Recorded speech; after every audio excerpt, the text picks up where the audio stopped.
Singna pungkoi question ba tampaki saruk macet amakak yauna Singlaipak Manipur da tongan ba issue mayam leibagalona mahausadagi leirak matamgi matungina he kansilakpa issue singi manungda district boundary gi issue asisu amani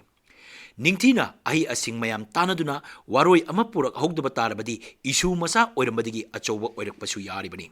Manipur punna district mapan lairambadigi matamgi matung inna hana lairamba district singdagi khaidok khaijin tawduna haujikti punna district tarataruk sure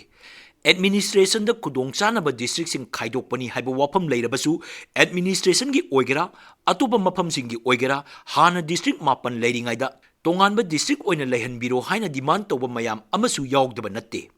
Yamna samna Jiribambu mapung phaba district ohenaba amadi Sadar Hills pu tonganba district ohenaba demand ngasi ngarangi natte Lainingba maram laisanu Manipur mapung ningtina phaba phadaba amadi ningtina thabak tawba ngamba ngamdabana tonganba wafam oiraga revenue district tarataruk leire haibasimadi asengbani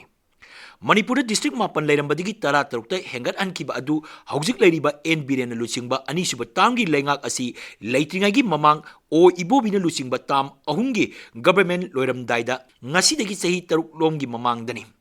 Yaningbagi nungaiba amadi yaningdabi khongjang changsinba marakta Manipur anoba district taret hapchinduna mapandagi tara taruk sukiba matamda leikiba phibamdagi haujik phawba asida ahongba mayam amadi lakle haibabu district singi chapchaba boundary gi matangdadi chapchana leikhai taba haibadudi oidri leikhai tadabagi matangdadi hana district mapan leiringai gi matamdasu district boundary ga police jurisdiction ga chenaba kaya leiduna lai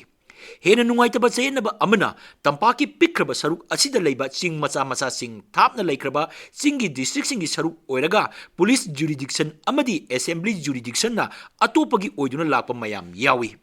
Pibam masida sayanaba amadi nungaitaba pibam thokpaga loinana miyamgi marakta hek mungnabagi pibam su tholaktaba natte adubu sayanaba marakta amadi mungnaba marakta adumak pangnaba leingangna amadi miyamna honaduna lakki Adubu laibak thiba haigadra laibak phaba haigadra haujikti chenaba sing hena mayak senglapga loinana miyamgi marakta muknabagi sang hengalaktuna haujikti lamjau thokle haiba phibamdu yaure Manipur gi chingkhong chingya da leiba lam mayam ama tongan ba phurup singi marakta makoi gi oina pari puri degi lerak lamni atopa district ta yawba yaroi natraga atopa district ta leiba yaroi haiduna wakat mifam chathaduna akanba kholauk sing lawba amadi akanba wafam sing phongdok naba leire taseng namaksu hana degi hauna chinga taina ba mafam sing da leiba tampaki district ni haiba lamsing akaknaba phurup singa tasilak laga masagi hana leijari ba district adugi mahutta atopa district ki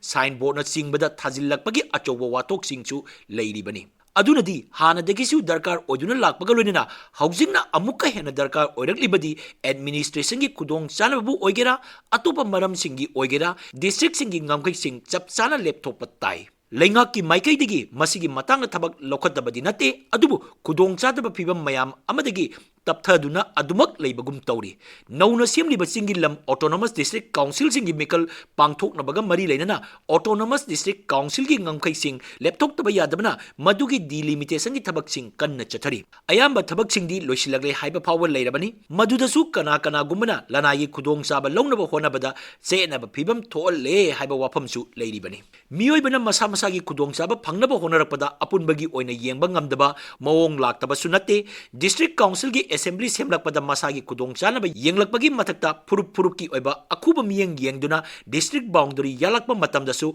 punamaki oina yengbada afaba oirakningai oidaba mongda pangyet yelakpasu yaugdaba natte asumna logical oidaba mongda pangyet yenarakpana maram oiduna mamai thangdadi law and order gi nungaitaba phibam phawba lakpa yaribani oirakpa yaba haibabu hauji kanna wa ngangnarakpada phurup ta yumpham oiba loopsing semduna phurup adugi adagi interest amadi hak ngakani haina lawrak phawba yauksinlagle Manipur gumba pikraba lam asida ningsingba thoktraba matamdagi hauna tongan ba phurupsingna nungsi chanana leiduna makhal kayagi machu kayagi leisingna punna lengba ningthiraba lei pareng amagumbani haiduna lakpa adu leising adubu lengliba langdudi yamna phattaba lang oiduna matat tatpagi phibamda leire masini khwaidagi hena laibak thiriba asi amaga thajanadaba amaga nungsinadabagi mairi ama omduna leirakliba asi kuirabani nongmadi mairi asina maijau oina hauраktuna chaklakpasu yai maijau oina olaktuna chaktringaida ising haijanbani khangde ama tawbani khangde muthat hoba tai leingak asina political will amaga loinana iron hand ama sijinaduna muthat patai ngasi hayeng ngaiduna leiba yaba phibam natte nongmadi achowa wathok oirakadaba leibana hena chawthoktringaida kudong chadaba phibam kara mayoknarabasu mayoknana muthat patai tawbadabu hayeng kona thengnabada nungairodaba phibam sing khallaga haujiki oina kudong chadaba kara thengnagadaba adudi mayoknaba tai